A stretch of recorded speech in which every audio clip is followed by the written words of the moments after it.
Chapter 871. Director. What happened? The sudden change made the inexperienced Hazel momentarily lost as to how to react. She stood there in dazed silence for a few seconds before pushing open the door and rushing in. When she arrived beside the charred rat, the existence that claimed to be a demigod rolled in a fit, speaking with a calm tone. You forgot to close the door. Ah. Hazel first wore a blank look before realizing that she had failed to close the door like she usually did because of her eagerness to access the situation. Doing so prevented the maids from peeping in. With the rat appearing fine, Hazel pursed her lips and turned around, walking back to the door. During this process, she didn't forget to glance at the full-body mirror. She saw that everything in it looked normal without any problems.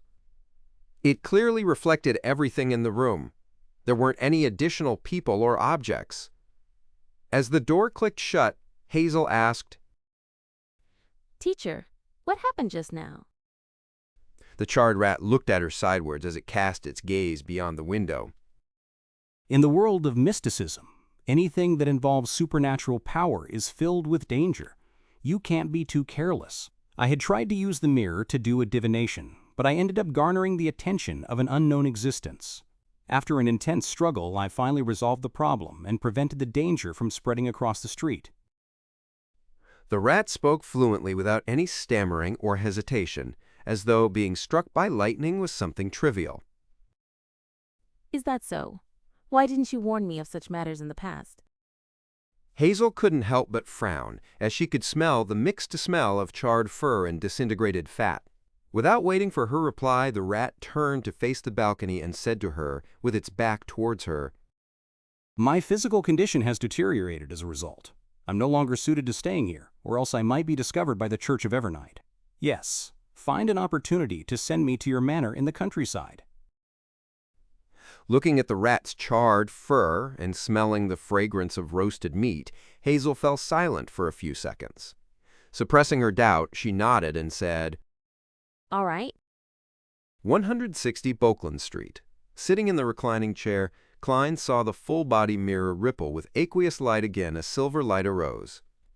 The silver words formed into a sentence. Great Master, your puny servant, Erodes, has followed your instructions to warn that demigod from the marauder pathway. I have also given her a tiny punishment. Her?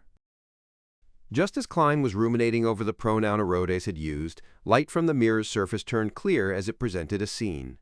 A silver bolt of lightning smote down, causing the gray rat to collapse while convulsing. This is way too weak. Klein suddenly understood why this demigod's condition was weaker than he expected. The silver lines quickly warped into a question. Are you satisfied with the way I handled it? Not bad. Klein nodded. Considering the demigod's condition, he paused for a second and probingly asked, Why didn't you directly kill her? Erodes's mirror outlined silver words. If one can't be certain in killing a demigod target, it's best not to force them into a corner. Once they aren't repressed, they will completely let themselves go. That would result in them mutating into an incomplete and irrational mythical creature. Most of the time, to have a problematic condition and to having trouble fully expressing their powers is because they are resisting their inclination of losing control. I'm not here in my actual form, so all I can do is deal a small punishment. When the final line appeared, the full-body mirror's aqueous light shimmered. Klein suddenly had the feeling that a creature was looking at him with widened, watery eyes. He didn't respond towards that and instead nodded. That's it for today. I'll summon you again if there's anything else. All right, Master Tilde. The mirror immediately produced a hand-waving emoticon. After cleaning up the room, Klein finished his afternoon nap and left the master bedroom. Before long, the white-gloved Walter came to the third floor and entered the half-opened room with the balcony. He said to his employer, Sir, the church has sent a letter. They've invited you to be a director in the board of directors for the Lowen Charity Bursary Foundation. You can choose to directly take up a post there to receive a sizable salary, Or you can choose to take on a symbolic role. You will only participate in the discussion and vote when handling major matters. The church sure is efficient. It has already set up the framework. Klein thought and felt that since he had already donated more than £10,000, there was no need for him to claim a salary. It was better to not expect anything in return as he deliberated. I'll take on a symbolic role. However, I wish to participate in some of the actual operations of the foundation in the future. I wish to contribute further to spread aid to help more people. Walter seriously replied, I will inform the church of your thoughts. If you have nothing else, it's best you head over on Wednesday morning to witness the official establishment of the foundation. Dwayne raised his porcelain cup and drank a mouthful of black tea. Okay. On the Golden Dream, Danitz sat in front of the deck, worriedly looking at the azure blue sea that was churning with waves.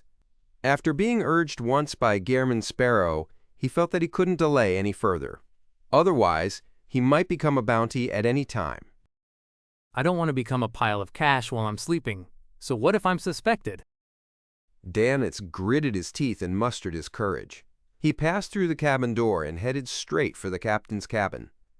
Being unable to find Anderson Hood in a short span of time, he could only ask Vice Admiral Iceberg Edwina Edwards. After reaching his destination, Danitz took 3 deep breaths and raised his right hand, prepared to knock on the door.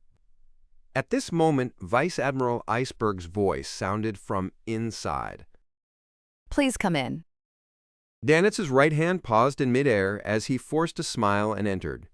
He saw that his captain was sitting behind a desk, holding a dark red fountain pen. He had no idea what she was writing. Danitz came over and bent his back slightly as he said with a smile, Captain, I have something I'd like to consult you about. Edwina put down her fountain pen and pulled at her sleeves that were laced with flowers.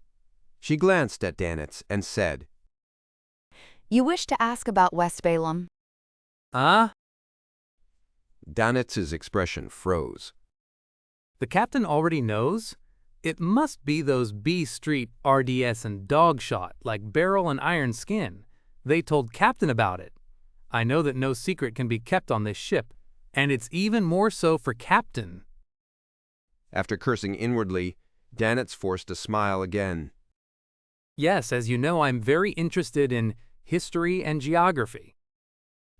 Edwina's limpid eyes moved slightly as she looked out the window. This is international politics. Without waiting for the stiff Danitz to find another excuse, she continued on. In West Balaam, there are cities managed by the Loanese, valleys belonging to Intis, native generals who are supported by Loan, and tribes who follow Intis orders. There are also powerful independent states who rely on the requirement that both nations are balanced. They are secretly connected to the different factions of the numinous episcopate and are in a rivalry with those who claim to be the descendants of death.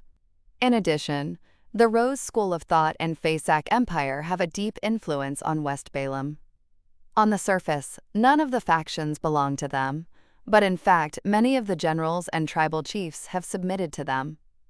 Among them, Danitz listened in surprise before he lowered his hand suddenly with a dry chuckle. Captain, I need to take notes, or else there's no way to memorize this. Edwina, who had been interrupted, wasn't mad. She pointed at the fountain pen and paper on the table. That's a good habit. I believe Gehrman Sparrow doesn't wish to receive erroneous information. Danitz was stunned once again. West Balaam sure is chaotic. It's difficult to even tell which backing faction that a medium-sized warlord belongs to, or who he's supported by. The Rose School of Thought has a very strong influence there. That means a sharp rise in risk for me. Klein had quickly scanned through Danitz's letter after receiving it from Miss Messenger Renette Tinneker. It made him believe that he shouldn't head to West Balaam alone unless Mr. Azik accompanied him. Chapter 872, Results of Mediumship. Watching Miss Messenger leave, Klein glanced at the letter in his hand and considered the problem of West Balaam again. He believed that he needed to make preparations in case that Mr. Azik wouldn't reply to him in the next month. That also meant that when July came, he might very well have to head to West Balaam with a few military personnel, without the Death Consul's protection.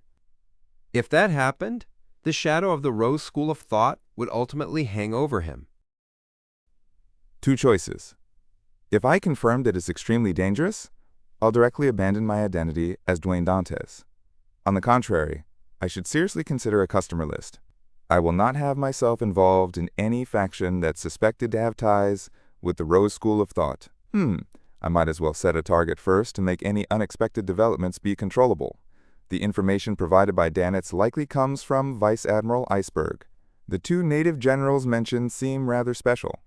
The other factions, regardless of the reason, will have a note of their ties with Lowen, Intis, Fasak, and Phaenopotter, or the various inclinations of internal factions that form a counterbalance. Only, for them, there is no mention of foreign countries other than the point about receiving support from the numinous episcopate. Klein read the content from beginning to end as he vaguely figured something out. He had his initial suspicions that the two native generals were related to the Church of the God of Knowledge and Wisdom. The reason why Edwina didn't make any note was to deliberately point out their uniqueness, telling Gehrman Sparrow that they were targets to cooperate with. This way, she didn't need to worry that there would be a leak from Danitz, as there was no information to leak other than a hint. Mais Sanchez, Catamia. The former receives the support from the royal faction of the numinous episcopate. The latter secretly claims to be a descendant of death. Even if it's real, who knows how many generations separated he is. If he were to meet Mr. Azek, how should he refer to him? Klein chuckled and shook his wrist, burning up the letter. Following that, he began enjoying an exquisite afternoon tea in the half-opened room with the balcony until Walter entered and whispered, Sir, the police are here again. It's regarding Quaron's suicide. The matter's clues superficially pointed to Duane Dantes, so even though Baron Sindris had handled the matters, the police would visit him from time to time. Otherwise, the reporters would claim that it was a dereliction of duty by the police. As for the assault on Member of Parliament mocked, as Duane Dantes was only a relatively important eyewitness, they didn't disturb him further after taking his statement. Invite them to the activity room on the second floor with the garden. Klein placed the butter sponge cake he had taken a few bites from onto the plate and drank a mouthful of tea. As the master, he didn't need to worry that his food would go to waste. This was because the leftovers would be given to the servants. If he were to eat them clean all the time or request them to prepare the perfect proportions, then his reputation as a stingy master would spread across the servants on the street before reaching the ears of the ladies and gentlemen. Walter replied with an unperturbed expression. They wish for you to head to the police station. Today is the day the Quaron family will be identifying the suspect in a police lineup. They say that they are very sorry, but this is a necessary process that cannot be skipped. Klein slowly got up as he said, Understandable. Richardson, get me my coat, hat, and cane. Since he was already no longer involved in the matter, he was rather willing to figure out what Quaron and his family had encountered from a bystander's perspective, and also how the matter had been directed towards Baron Sindris. Inside a spacious room in the police station at Northborough, Klein stood behind a glass wall and saw Quaron's family. It was an elderly man and woman, a woman in her late 30s, a teenager who was around the age of 15, and a girl who wasn't older than 10. Their gaze swept the suspects behind the glass wall before landing on Duane Dantes at the same moment.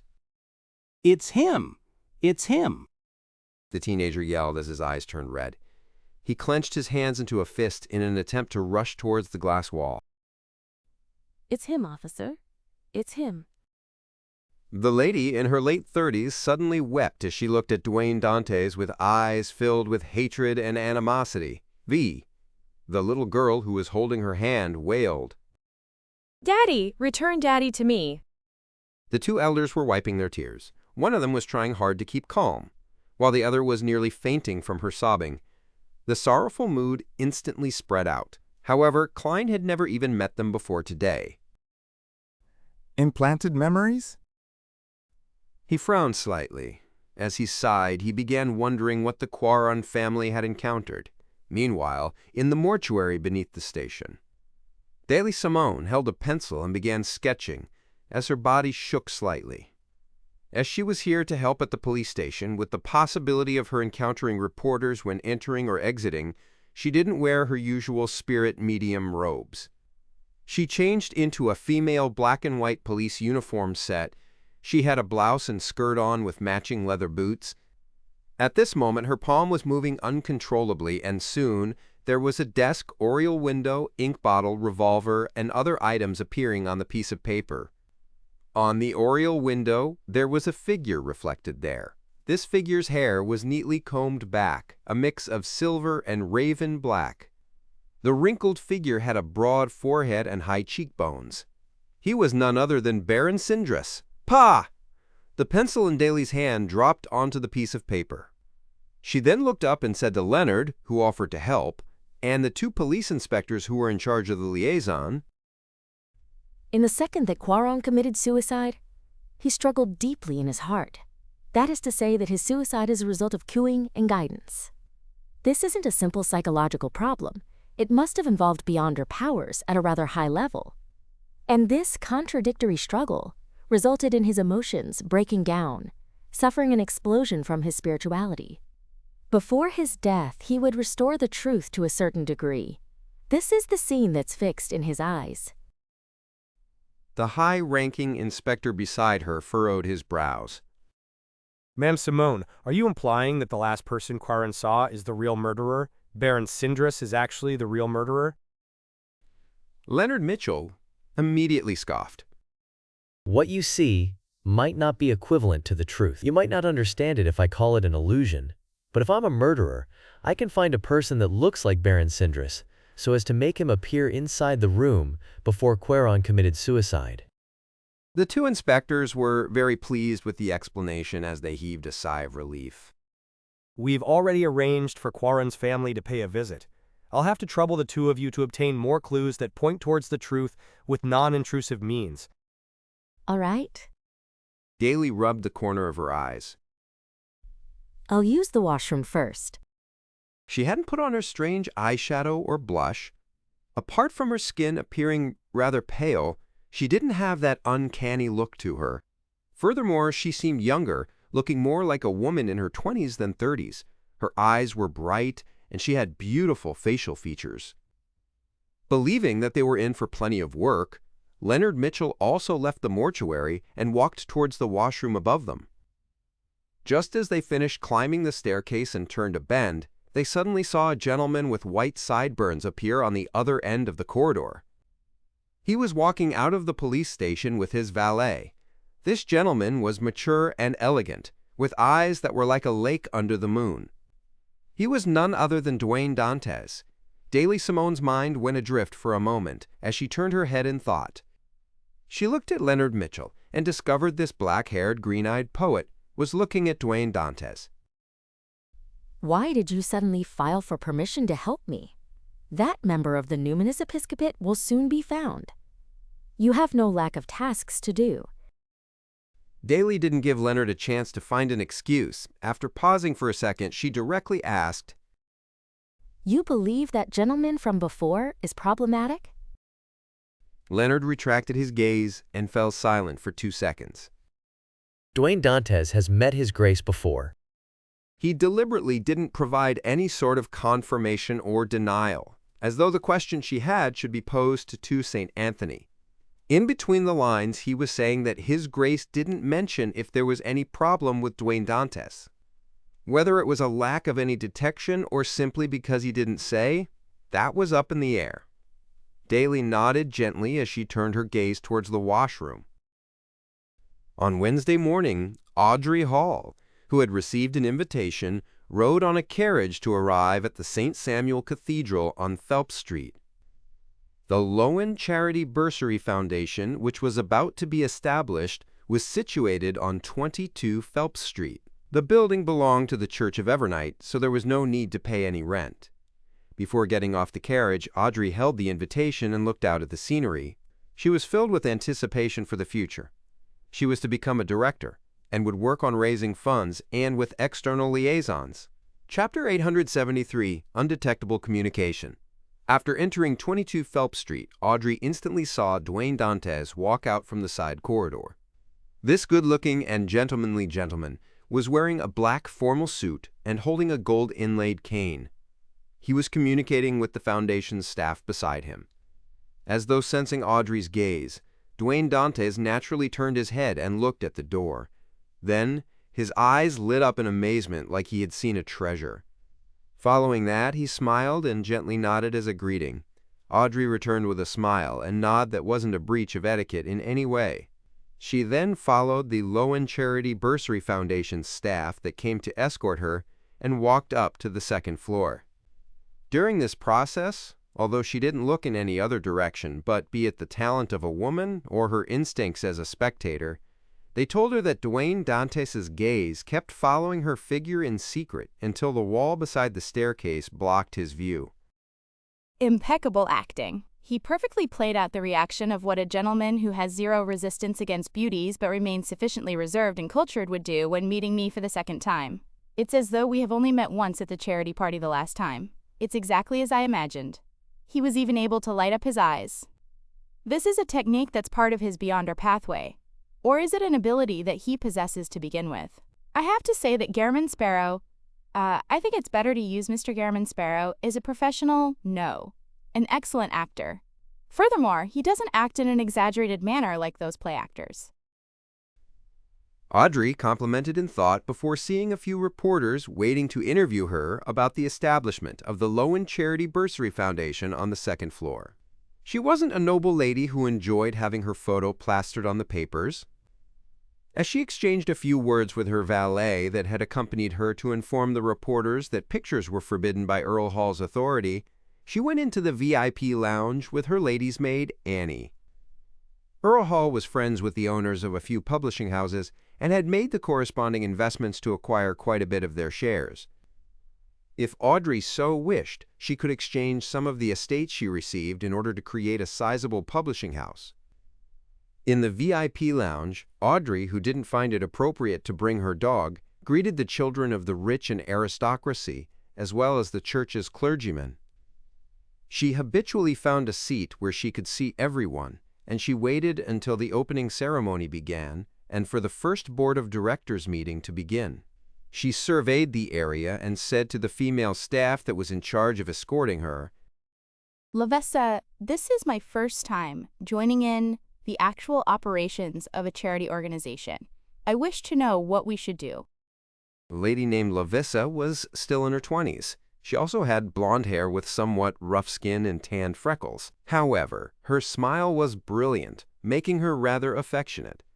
Upon hearing Audrey's question, Lavessa introduced without holding anything back, The current plan is to not be too eager in widening the scale. We will start mainly with Backland and reach deep into the public primary schools, weekday schools, and night schools, promoting the bursary to all the students and let those in need to apply to us. After the application, we will organize a committee to do the exact audit.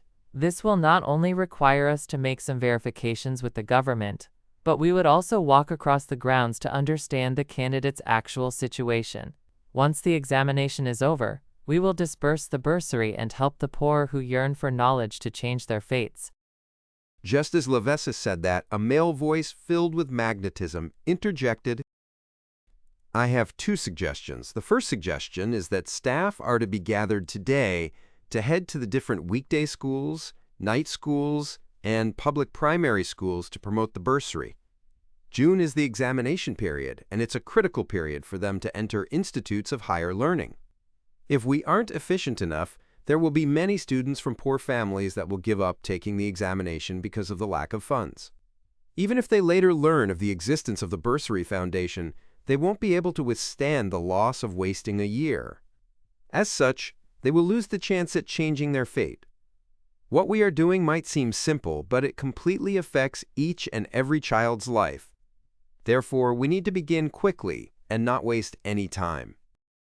The person who was speaking was none other than Duane Dantes, who had just entered the lounge. He expressed his thoughts with a warm but serious expression. Ah, right. June is the examination period. Be it entering grammar school or the preparations to enter university, as well as the various technical schools to gain experience in their profession. This is a critical period. Once they give up the entry examinations this time, they will have to wait till next June. I actually forgot this. Ma'am Laveza and the foundation staff seems to have missed this problem. Mr. Dwayne Dantes actually noticed such a detail and had considered those children who are so close to giving up their dreams. He's actually a person with a gentle heart. Audrey suddenly felt that she had a new take on Dwayne Dantes, on Garamond Sparrow. This was what a spectator had just obtained. A cold assassin, adventurer on the surface but has a warm heart deep down? Unfortunately, I've only been able to obtain descriptions regarding Garamond Sparrow's crazy side. I'm unable to find any concrete proof. Audrey blinked as she carefully listened to Dwayne Dantes' suggestions. Second suggestion. In regards to the bursaries that are to be dispersed, it's best if it's put in the corresponding bank account. When school fees need to be paid, they can bring their documents to us to apply for withdrawal. For relatively cheaper board and lodging, things don't have to be that troublesome. They can obtain a fixed sum of money every month or week. This is to prevent the applicant's parents and siblings from spending the money. To a poor family, this is an irresistible temptation. Similarly, an account corresponds to one person. No matter who is withdrawing it, the person has to be present. This can effectively prevent people from suffering from the trial of greed. Having said that, Klein pressed his palm to his chest and said to Audrey and Laveza, Sorry, pardon me for barging into your conversation. Audrey smiled and said, Mr. Dantes, your suggestions are excellent. You have opened my eyes to matters that I never considered before. The only problem is that what you say to us is meaningless. I'm only listening to Ma'am Laveza's introduction. Laveza smiled and said, Yes, you should mention all of these at the first Board of Directors meeting. Don't you see me deliberately coming over to convince Miss Audrey first? With Justice's part in this, I can ensure that there will be no objections from the Board of Directors. Otherwise, it might easily be tabled or altered by someone using some excuse, such as lacking manpower. Klein made an enlightened and regretful expression as he rubbed his palms slightly. Look at me, being all anxious about these matters and forgetting my place. Ha ha ha. Sometimes I just wish that things will be made into reality once I'm given the chance. Mr. Dwayne Dantes' acting is a little exaggerated. He should know that he can't fool me. Oh, he's doing it deliberately to communicate with me ahead of time without leaving behind any traces. He wants me to support him? Audrey instantly read his thoughts as her smile turned clearer. Although she hadn't communicated with the world ahead of time, she believed that she would support this tarot club member of hers. However, being able to exchange some ideas ahead of time left her rather happy. This was because she felt that he was treating her as an equal. After forgiving Dwayne Dantes' recklessness and watching the man walk to the table with beverages and pastries in the lounge, Audrey looked away and said to Laveza, What I'm responsible for is to raise funds at different occasions and to communicate with the government and parliament. That should be a simple matter for you. Laveza answered frankly. This was also why the church's charity department didn't object to Audrey Hall's participation. In fact, they were very supportive of it.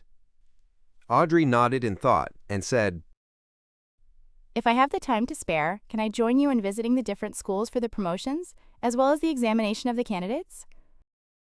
Laveza was originally unwilling to agree, worried that the environment wasn't suitable for Miss Audrey. But when she saw her clear green eyes and took in her request that she couldn't resist, her heart softened. She felt that such kindness shouldn't be stopped. It wasn't to be isolated from the reality of the lower class. If Miss Audrey sees true misery and ugliness and is still willing to help the pitiful people, she will definitely be able to be of greater use. It will prevent the higher-ups from always formulating unrealistic measures. Laveza quickly found a convincing reason as she sighed and smiled. No problem. However, you won't be able to wear such a dress or wear any jewelry. What do I do with lie? Turn it into a bracelet and hide it under my sleeves? Audrey thought as she replied with a smile. All right. With Miss Audrey Hall's support, The Lowen Charity Bursary Foundation's first Board of Directors meeting ended perfectly after its establishment. Klein returned to 160 Bokeland Street in a good mood. Following his usual habits, he entered his master bedroom at around 2 to have an afternoon nap. In his hazy dream, Klein suddenly jolted awake and sensed something. Someone was attempting to infiltrate his dream. Who is it now? I'm even getting disturbed in my afternoon naps. As Klein mumbled, he made the dream transform into the half-open room with the balcony. Then he saw the black-haired, green-eyed Leonard, with his unkempt clothes somersault through the window. Does this fellow not know how to use the main door? Why is he suddenly here? I should remember to get his contact method. Klein sat in his reclining chair, feeling peeved and amused. He looked at the poet with a leisurely expression and said, "This is an impolite way of visiting me." When Leonard heard that, he bowed in a manner that lacked standards. Mr. Dantes, I have something I would like to consult you on. Consult? That's a nice attitude. Also, it doesn't seem to be anything major. Klein secretly TSKED as he said. What's the matter? Leonard grabbed a seat and deliberated before asking, You were embroiled in Quaron's suicide. Who do you think the real murderer is? If I wanted to know, I would have thrown out Frank's mushrooms. However, I can't say that I've no idea at all. That just lowers the impression he has on me. Klein was very accustomed to such situations, so he expertly laughed and, instead of answering, asked, How were your investigations? Chapter 874. I didn't say anything. Leonard Mitchell clasped his hands together and leaned in slightly. We have restored the scene Quaron saw before his death. This didn't directly show the murderer, but the glass on the oriel window happened to reflect Baron Sindris's figure. After a pause, Leonard added, This is too simple and unconvincing. A powerful banker and noble at Baron Sindris's level wouldn't need to personally take action or be present to watch if he wants someone dead, unless he has some special fetishes. And as you know, there are many ways to replicate such scenes, be it via an illusion or disguise. When he mentioned disguise, he looked up slightly and glanced at Dwayne Dantes. It was as though he was implying that the latter's present appearance was unlikely his true appearance, just like Garamond Sparrow and Sherlock Moriarty. What a simple and direct way of framing someone. It's really suspect if the murderer behind the scenes really wants to frame Baron Sindris. I should process everything from the beginning. First, assuming that I, in other words, Dwayne Dantes, act like an ordinary person. Anyway, I won't mention the conclusion and only raise questions to guide his train of thought. If the final answer isn't right, that must be because my dear poet misinterpreted it and was unable to figure out what I was getting at. Klein smiled as he raised his porcelain cup and took a sip of black tea. Let's not consider this problem first. If the person who wasn't embroiled in this matter wasn't me, how would the case have developed? Leonard raised his clasped hands slightly as he tapped his index finger. As a suspect, Dwayne Dantes would be remanded at the police station, but his butler, servants, neighbors, and friends will be able to testify that he has never made contact with Quaron's family. Hence, the testimonies from both sides will contradict strongly. The police will be unable to handle it and request the Nighthawks to intervene. Using mediumship means, we will see the scene Quaron had before committing suicide, thus obtaining Baron Sindris's figure. As he spoke, Leonard suddenly fell silent. After a few minutes, he continued speaking under Dwayne Dantes's smiling gaze. Regardless of the unconvincing, odd, and simplistic nature of the clue involving Baron Sindris, we will follow protocol and make contact with him and begin the relevant investigations. And this will lead to certain problems related to him being noticed by us. Baron Sindris is involved in matters involving the Beyonder domain, so he can't stand up to further scrutiny from the Nighthawks? The more Leonard spoke, the more certain he became. It was as though he had figured out the mastermind's line of thought. He, or they, might not care if their trap is seen through. As long as they get the Nighthawks to do a routine investigation on him, their goal will be achieved. This is because Baron Sindris hides a rather serious and easily discoverable problem. Yes, that's the same conclusion I have. This is actually closer to sounding the alarms by providing a tip-off, but it's more mild. It looks like a trap that will make the Nighthawks definitely investigate things while hiding their existence. Of course, I won't directly acknowledge your guess. Wouldn't it be awkward if I was actually wrong? Klein crossed his right leg over his left and laughed. Baron Sindris, who has been alerted, definitely won't show any problems now. Leonard slowly nodded and said as though explaining to himself, This Baron's experiences are rather legendary. He has been pushed to the brink of bankruptcy a few times, but he managed to turn the tide and ended up reaching a new height. Perhaps, in one of these instances, he had sold his soul to the devil, an evil god, or some other secret existence out of desperation. This story is quite reasonably crafted. Klein didn't comment on the accuracy of Leonard's guess before asking, On the other hand, how would the Nighthawks treat the real murderer that led to Quaron's suicide? Leonard temporarily put aside all his previous thoughts, and he began following the train of thought based on an ordinary development. The design trap is too crude. The cueing, guidance, and memory implants were done in an insufficiently concealed and mild manner.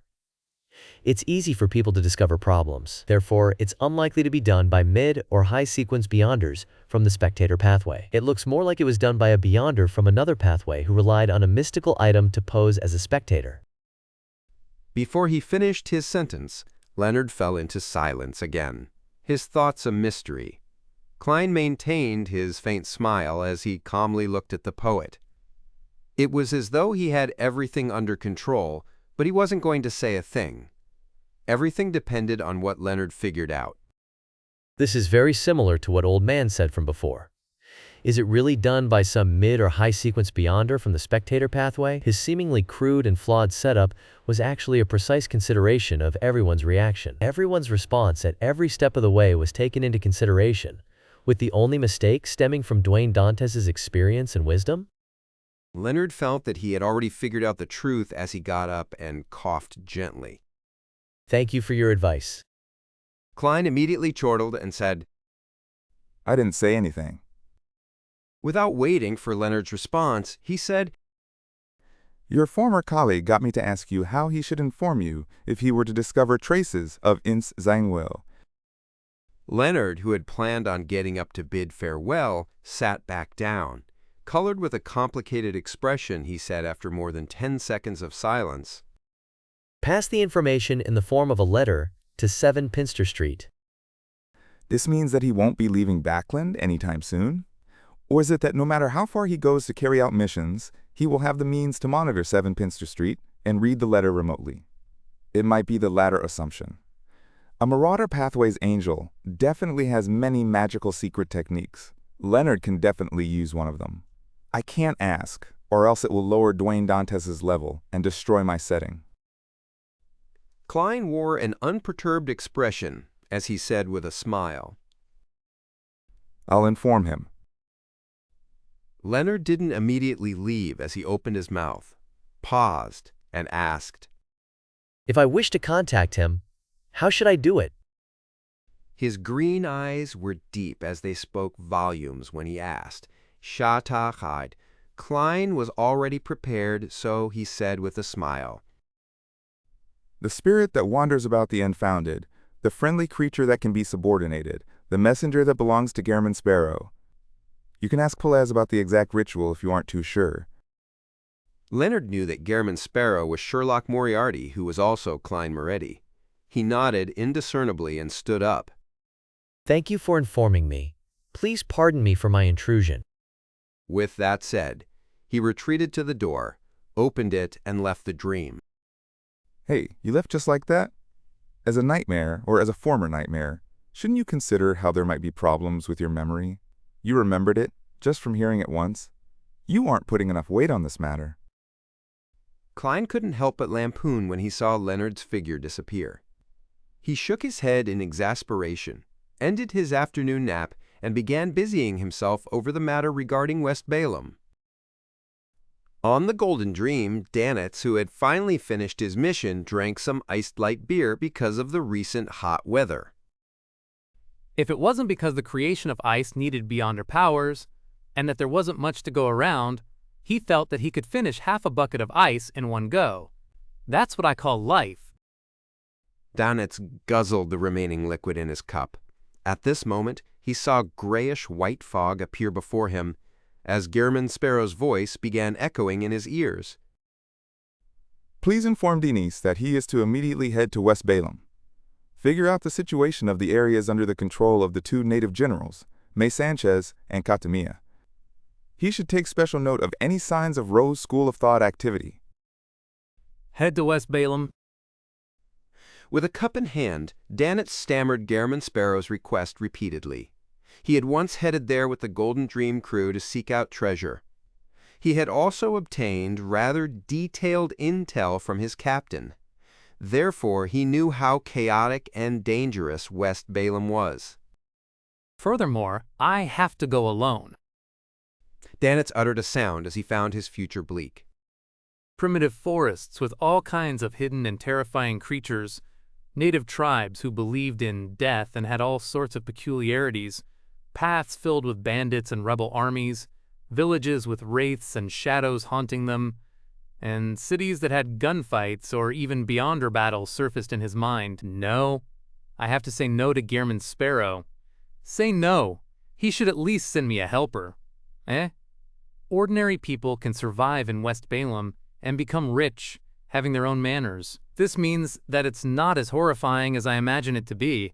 I'm just frightening myself. Besides, Gehrman Sparrow just requested me to figure out the situation, not to contact anyone. Danitz quickly forced a smile and requested Mr. Fool to inform Gehrman Sparrow that he would immediately take action. Then, following Gehrman Sparrow's instructions, he set up a bestowment ritual to pray to Mr. Fool. When the ritual came to an end, he saw an illusory door open. A dark golden sunbird-shaped brooch flew out, landing on the altar. Sun brooch.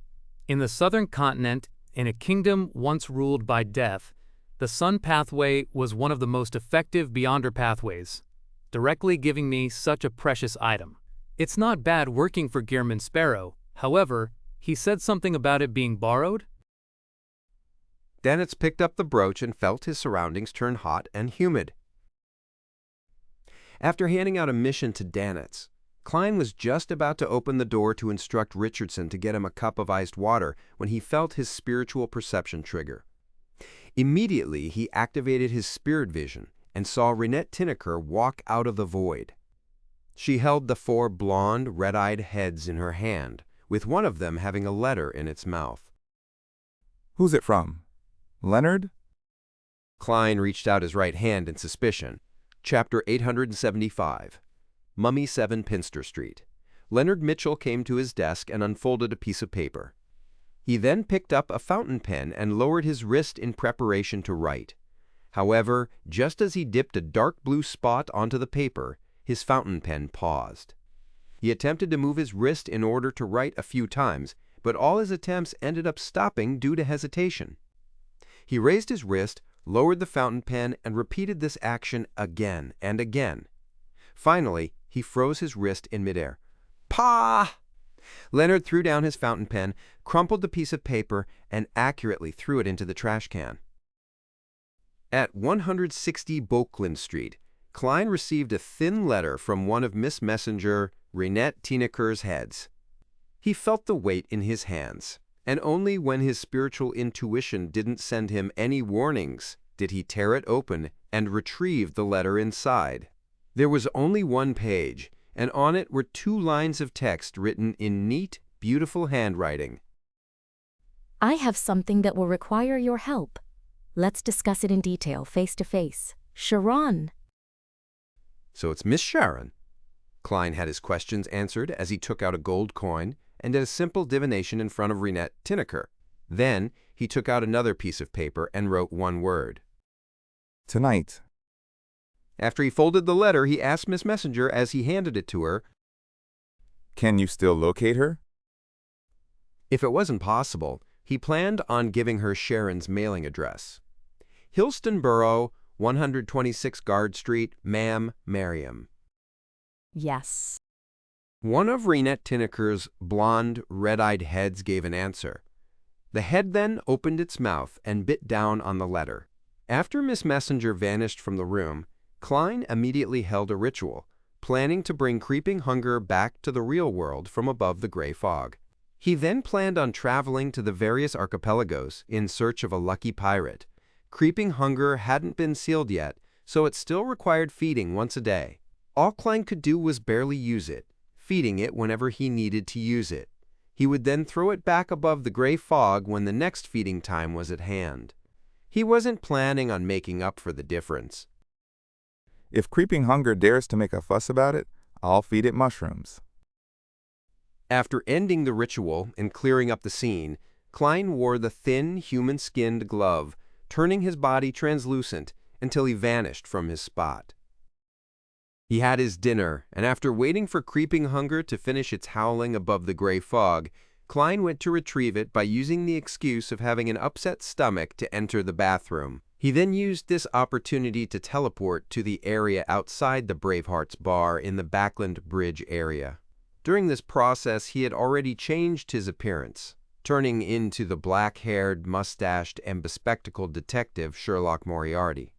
Bending his back and rolling up his pant legs, Klein gave a self-deprecating laugh. He lowered his hat and nudged open the heavy wooden door to step into the bar. After asking the bartender, he held a cup of Southville beer and went to billiard room 3, where he knocked on the locked door. Knock, knock, knock. Amidst the rhythmic knock, the door creaked open a tiny gap. The red-eyed Ian peeped his head out before breaking out into a smile. Sir, please come on in. As the weather was turning warm, he no longer wore his old coat. Instead, he wore a simple linen shirt. Klein nodded with a smile and quickly entered the billiard room, where he took in the surroundings almost instantly. Marek, with his hair a little messy, was wearing a white shirt, black vest, and black pants. He was holding onto a cue stick and had his back bent to play billiards. Perhaps having a deep impression of causing chaos for Sherlock Moriarty, he didn't summon his zombies to play cards with him. Long time no see. Klein greeted first. Meanwhile, Sharon, with her small black bonnet and black regal gown, appeared beside the billiard table sitting on a high stool. Good evening, ma'am. Klein moved his gaze over and bowed with a smile. Sharon seemed to float up as she stood up before raising the hem of her skirt to do a slight bow as a polite response. As for Marek, he lowered his cue stick and said in a gruff voice, From the looks of it, you're still in Backland. His face was as pale as ever, but the evil look in his brown eyes had lessened significantly. It seemed to be evidence of the effective temperance he had in recent times. It was apparent that his acquisition of the Scarlet Lunar Corona prevented him from almost breaking down on every full moon, so much so that he didn't need to frequently switch to new types of sedatives. Klein didn't directly answer Marek. Instead, he walked to the billiard table and put down his beer. Smiling, he said, I'm very sorry. I was planning to sell a Wraith Beyonder characteristic to you, but unfortunately it was lost. Sharon's blue eyes didn't move, nor did she probe for a reason. All she asked was a simple, Are you all right? She knew that the Wraith Beyonder characteristic Sherlock Moriarty mentioned belonged to Admiral of Blood Senior, and he was also Sherlock Moriarty's marionette. By losing the Wraith Beyonder characteristic, it also meant the loss or destruction of his marionette. This was a significant loss for such a Beyonder. I'm still all right. At least I didn't suffer any harm, Klein said with a sighing smile. No wonder I didn't see Senor this time. Marek muttered in enlightenment. Marek and Miss Sharon don't seem too bothered about the lack of that Wraith Beyonder characteristic. They have other means or methods to acquire one. Klein sharply grasped this point and switched to asking, Is there something this time? Marek immediately glanced at Ian.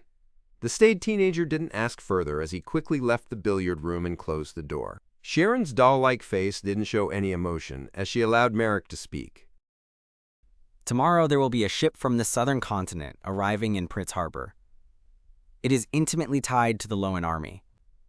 This ship carries with it treasure and relics plundered from the Star Highlands, Paz Valley, and Hagenti Plains. Among them is a mummy. It's the 19th king of the ancient Hagenti Plains, Tutmosis II.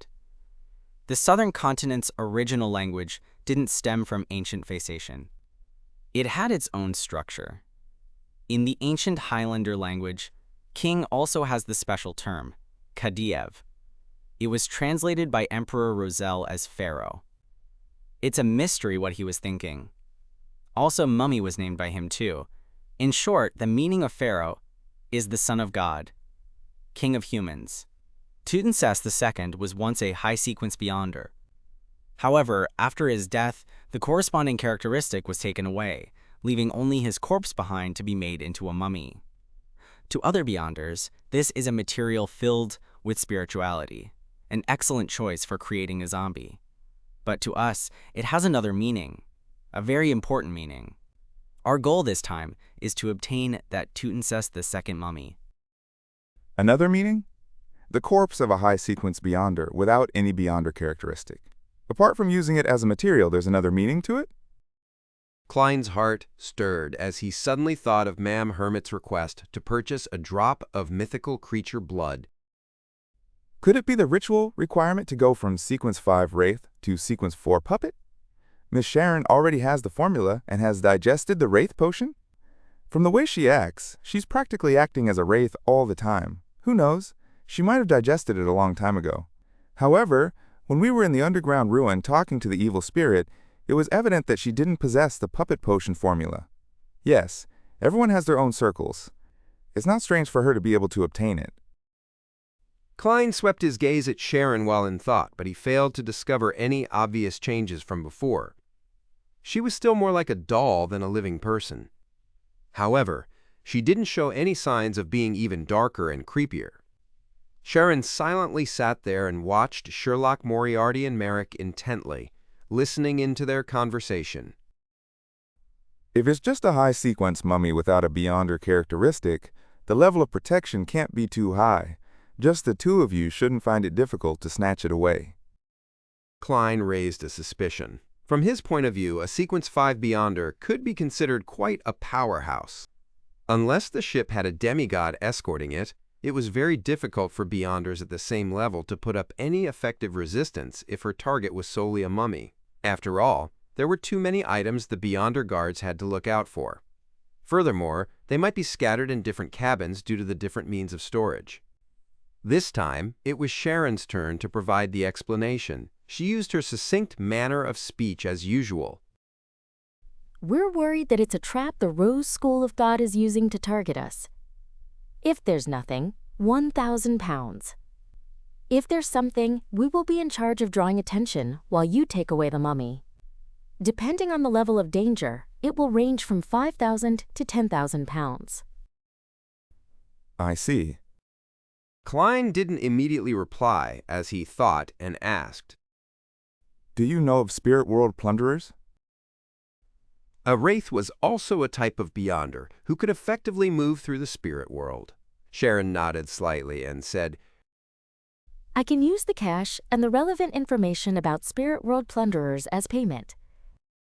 Klein tersely acknowledged. I'll consider it. I'll write to you before midnight. As an excellent seer, he would head above the gray fog to confirm the level of danger regardless of what it was. However, he could confirm that this was definitely not a trap targeted at him, since he had no need for a mummy. All right, Sharon replied with a deadpan expression. Klein didn't immediately bid them farewell as he walked to the door and informed Ian to enter. He then asked, Are there any news worth taking note of recently? Someone is trying to find out about the organization that believes in the Fool. Klein was somewhat surprised as he asked with a smile. A young man with black hair and green eyes? Yes. He suspected that it was Leonard Mitchell. Ian shook his head. No black hair and black eyes. Some mister from the Aurora Order? Klein considered for a moment before asking, Can you draw who it is? Ian was taken aback before he said in a self-deprecating manner, You might never be able to recognize him if that's the case. At this moment, Sharon said, I can help you. Ian first heaved a sigh of relief before following the instructions to prepare a rather simple ritual. Then his body trembled as he drew a sketch while being possessed by a wraith.